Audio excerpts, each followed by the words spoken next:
Aliás, como é que anda, né, a nossa economia, tanto no Brasil inteiro quanto aqui em Santa Catarina também? Bom, passou-se um ano aí do novo governo Bolsonaro, várias medidas foram tomadas ao longo do ano passado, 2019, para poder melhorar, né, a situação do país a partir deste ano. Tem a MP da Liberdade Econômica, a reforma da Previdência, que são alguns exemplos. Agora, mais recentemente, também as novas regras do cheque especial. Por isso, a gente vai fazer agora um balanço e saber um pouco da tendência também para este ano de 2020 com o nosso convidado de hoje, que é o economista João Rogério Sanson, que já está aqui com a gente. Tudo bem? Tudo Professor, bem. muito obrigado pela sua participação mais uma vez aqui, né, no nosso Jornal do Continente. Bom, primeira pergunta, né? Estamos otimistas para este ano de 2020? Como é que o senhor faz uma análise assim mais superficial, por exemplo? O mercado como um todo tá otimista. As previsões são de crescimento superior a 2% do PIB próximo ao longo deste ano, né? Certo.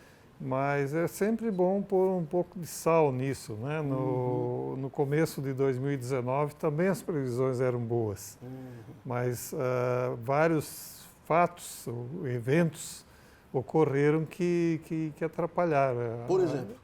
Um deles foi a greve dos caminhoneiros, por certo, causa que atrapalhou um do pouco. preço do combustível. E um outro evento importante também foi o caso de Brumadinho, O né? deslizamento lá, né? O desabamento daquela represa, é um depósito, né, de resíduos, né? E isso afetou sensivelmente as exportações de minério do Brasil. Então, juntando isso aí, mais coisas menores do ponto de vista internacional, Certo. o resultado foi um crescimento em 2019 de pouco mais de 1%, que são as últimas previsões, que mais ou menos se igualou a 2018. Então, a gente vem andando devagar aí, com crescimento de 1% a partir de 2016, né? Agora, como é que o senhor avalia, por exemplo, as medidas que foram tomadas ao longo de 2019 pelo Ministério da Economia e tal, como é que o senhor avalia? Essas medidas ajudaram a fazer o Brasil deslanchar um pouco? A ideia dessas reformas, que alguns chamam de reformas estruturais, outros chamam de reformas institucionais para agilizar o funcionamento da economia de mercado, é reverter as expectativas pessimistas tanto dos consumidores quanto das empresas. Os consumidores por conta do desemprego, que é alto. A gente está falando em 11% mais ou menos da força de trabalho que está desempregada. Você tem 89% da força de trabalho trabalhando, mas esse pessoal que está trabalhando, ele olha para o lado e fica com medo de perder o emprego. Então ele segura as compras e com isso a economia não deslancha. Os empresários olham para isso tudo e ficam com medo de o próprio governo também não conseguir arrecadar o suficiente e ter problema com administrar a dívida. Então isso também segura os investimentos. Então você somando isso, a economia anda devagar, mas quando você faz reformas desse tipo, os empresários e depois por tabela os consumidores raciocinam da seguinte forma: olha, eu acho que agora o governo vai deixar de ter esses problemas e a economia deve deslanchar, então eu não posso ficar para trás. Vou começar a investir. Começar a investir, eu vou comprar meu carro, eu acho que eu não vou mais perder o meu emprego. Não quer dizer que cada um faz essa conta, mas tem um grupo que faz essa conta e isso espraia para o resto da sociedade, né? Então, é assim que vai revertendo as expectativas. E, no momento, os indicadores são no sentido de que as pessoas estão revertendo as expectativas, os consumidores estão saindo para comprar. Um indicador importante é da venda de veículos, né, que retomou. Retomou bastante. Então, você junta isso e os especialistas em fazer essas previsões com as suas respectivas bolas de cristal. Sim. Porque bola de cristal de economista são modelos matemáticos, a gente chama econométricos, né? Você roda aquilo, muda esses parâmetros e faz as previsões, né? Agora, o senhor estava falando também para mim, antes de a gente começar aqui o nosso bate-papo, né, desses ciclos econômicos que acontecem. Quer dizer, que ciclo que a gente está agora? Explica um pouquinho para a gente. A economia ela flutua.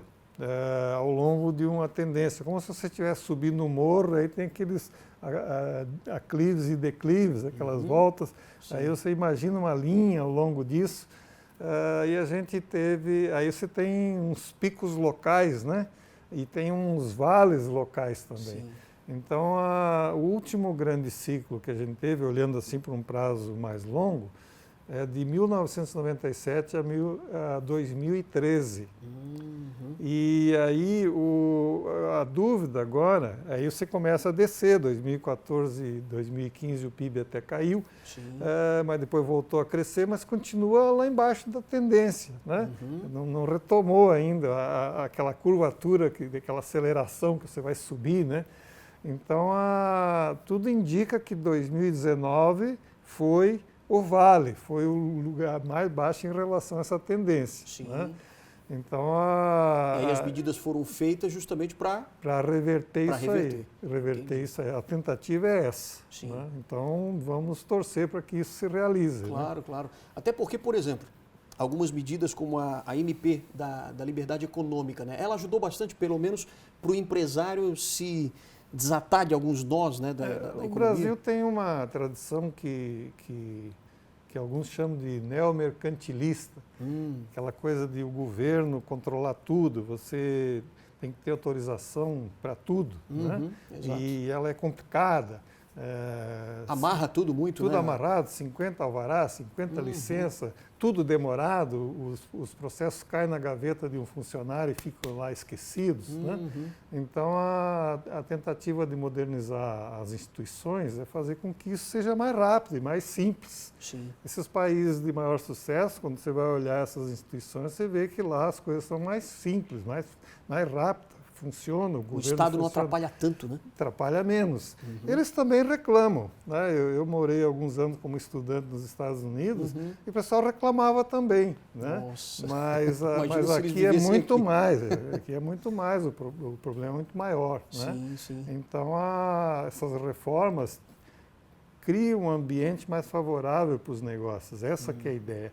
Agora, isso não é um efeito assim, amanhã já vai ter o efeito. Isso é uma coisa que leva décadas para finalmente dar. Sem dúvida. Agora, a reforma da Previdência, a reforma trabalhista, o governo planeja, está tentando aprovar reformas na área administrativa, porque o governo seja mais ágil. Né? A tributária também. A tributária vai ser outra reforma importante, porque o Sim. nosso sistema tributário é muito complicado, muito caro para cumprir, né? E isso acaba levando a alta sonegação. Aí quem paga fica com aquela sensação de Joãozinho do passo certo. Né? Exatamente. Então, essas coisas, essas reformas todas são importantes. Né?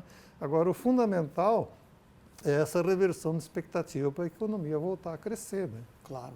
Por exemplo, agora, a gente viu aí um menor juro, né, da taxa Selic, 4,5% agora, nunca se imaginou uma taxa de juro como essa, né? Agora também o governo baixou um pouco o juro lá do cheque especial, estava em 8%, ainda é alta, né, mas já é um gesto, né? Isso aí até foi algo, uma regulamentação que vai contra toda a filosofia da atual equipe econômica, né? Porque eles foram lá e tabelaram. Mas realmente as taxas de juros, de cheque especial e cartão de crédito no Brasil são um absurdo. Né? A questão é saber por que isso acontece. Se você não tirar as causas, você não resolve o problema. Né? Nós não teríamos tempo aqui de ficar discutindo isso aí, mas há muito debate sobre isso na literatura econômica. Agora, o que o governo fez foi uma espécie de um acordo aí com os bancos, e que são poucos, nós temos poucos grandes bancos, esse é um dos problemas, da seguinte forma: olha, a gente reduz a taxa de juros que vocês podem cobrar no cheque especial, mas em compensação, vocês vão poder cobrar uma taxa sobre o limite do cheque especial. Então, quem tem conta corrente tem que olhar lá no seu extrato se tem esse limite de cheque especial. Porque se tiver, e ele for acima de R$500, você vai pagar uma taxa, uma porcentagem que não é muito alta, mas se você somar ao longo do ano, e se o limite for alto, aí o banco vai ter incentivo a aumentar esse limite para você, né? Então, fica uma conta alta no final do ano. Então, a pessoa deve prestar atenção e até tentar baixar. Claro. Se realmente precisar do cheque especial, aí não tem jeito, né? Sim.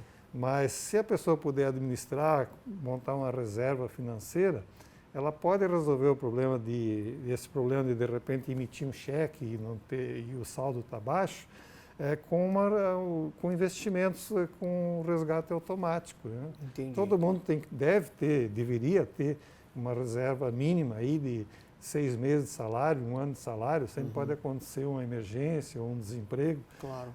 E aí esse tipo de investimento, uma parte pode ir no resgate automático. Dá para fazer até com poupança isso. Sem dúvida. Né? Bom, agora só para a gente encerrar, retomando um pouco a nossa conversa toda, a gente está falando sobre a economia do Brasil, né? Agora nessa tendência de melhora e tal. Então, resumindo, existe um otimismo por parte dos investidores, também das pessoas de um modo geral, né? Os primeiros indicadores, quer dizer, agora nos últimos meses, ao longo do segundo semestre, otimismo de consumidores, de empresas, do ponto de vista de decisão de investimento, do ponto de vista da economia internacional, está havendo muita dúvida se os Estados Unidos iam se acertar com a China, né? Parece que vão se acertar. Parece que vão se acertar, então, tomara, né? com essas coisas se resolvendo, né? A guerra com o Irã, pelo jeito, não vai acontecer, Exato, felizmente. felizmente, né? Então, a tendência é a gente ter uns próximos anos aí, pelo menos, ter um ciclo virtuoso de crescimento, que vai ser bom para todo mundo e que só com o crescimento que você vai conseguir reduzir o nível de desemprego que a gente tem hoje. Sem né? dúvida. Bom, doutor Sanson, eu já ia dizer outro nome aqui. Muito obrigado mais uma vez por ter vindo aqui ao nosso Jornal do Continente. Aliás, a gente espera que o senhor volte aqui novamente para trazer uma análise daqui a alguns meses, né, para a gente ver como é que está indo a nossa economia. Estarei à disposição. Maravilha. Obrigado mais uma vez, hein? Hein? Ótima noite para o senhor. Obrigado por ter vindo.